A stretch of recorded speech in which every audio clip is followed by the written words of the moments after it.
तो अब इनसे आपको बनाना बताते हैं। अगर जल के बनाए तो नीर अम्ब वारी तोय, तो अब अगर हम बादल के बनाएं तो बादल में दा शब्द है ना, दा, दा का मतलब होता है धारण करना या देना। तो बादल क्या करता है, जल देता है। तो अब इन्हीं शब्दों में हम आते जाएं और दा लगाते जाएं। नीर में लगा दिया दा, तो बादल का दा जो है वो नीर के दा, नीर में दा लगा दिया। फिर इसी तरह अम्बुद, अम्ब में दा लगा दिया, वारी में दा लगा दिया वारिद, तोयद। और जल तो होता ही है, तो जल का जैसे पर्यायवाची जल है तो जल में लगा दिया दा, तो जलद। तो आप देखिए नीर में दा लगाया क्योंकि बादल में क्या है, दा, और दा का अर्थ होता है देने वाला। क्या आप सीख रहे हैं कि जल और बादल के पर्यायवाची कैसे बनते हैं। जल में जल के पर्यायवाची नीर अम्ब वारी तोय जल ये होते ही हैं। और अगर हम बादल का दा ले लें और सब जल के पर्यायवाची में आगे लगाते जाएं तो देखिए तोय से दा लगा दिया तोयद, जलद, वारिद, अम्बुद और नीरद। अब आओ कमल। कमल शब्द का अर्थ आप जानते हो, कमल क्या होता है, जो कमल कीचड़ में खिलता है, पंख में खिलने वाला।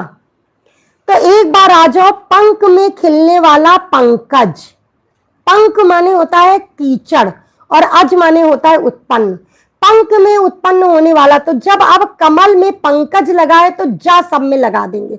जो ये पर्यायवाची सारे दिख रहे हैं इन्हीं सब में अगर जा लगा देंगे, जैसे ये नीर वाले पर्यायवाची हैं तो नीर में ये पंकज का जा। अब नीरज, ये सब कमल के पर्यायवाची बन जाएंगे।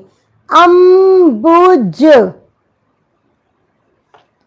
वारिज, तोयज, जा लगाते जा रहे, कुछ नहीं कर रहे। जलज, जल में जा लगाया जलज। ये सब कमल के पर्यायवाची बन गए, आपने देखा। अभी एक ठहरिए, अभी कहीं मत जाइए, अभी एक और पर्यायवाची हम इससे आपको बना के दिखा रहे हैं। जल, बादल, कमल, और आप कहां जा रहे हैं, समुद्र का पर्यायवाची भी हम आपसे बना के बता रहे हैं आपको। बने रहिए हमारे साथ। अभी देखिए समुद्र के भी हम पर्यायवाची बनाते हैं इसी में, जल के पर्यायवाची से। अब समुद्र में धी शब्द होता है, धी, धी माने होता है संग्रह। संग्रह यानी कि राशि, संग्रह, इकट्ठा। तो जब राशि, संग्रह, धी का अर्थ होता है तो जी हां, नीर में हम लगाएंगे धी, नीरधी। नीर का संग्रह कौन करता है, समुद्र। नीर का संग्रह कहां पर होता है, यानी नीर यानी शब्द होता है क्या, नीर शब्द क्या हुआ, पानी। और पानी शब्द का जो इकट्ठा होना होता है वो कहां होता है, समुद्र में। तो समुद्र को नीरधि कह दिया। अम्बुधि, धी लगाएंगे जहां जहां इकट्ठा करने का अर्थ है। धी का मतलब होता है संग्रह, इकट्ठा।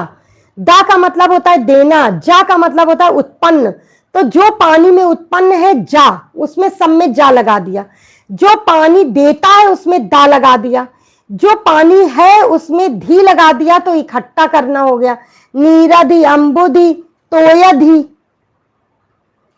जलधि, वारिधि। तो क्या आपको ये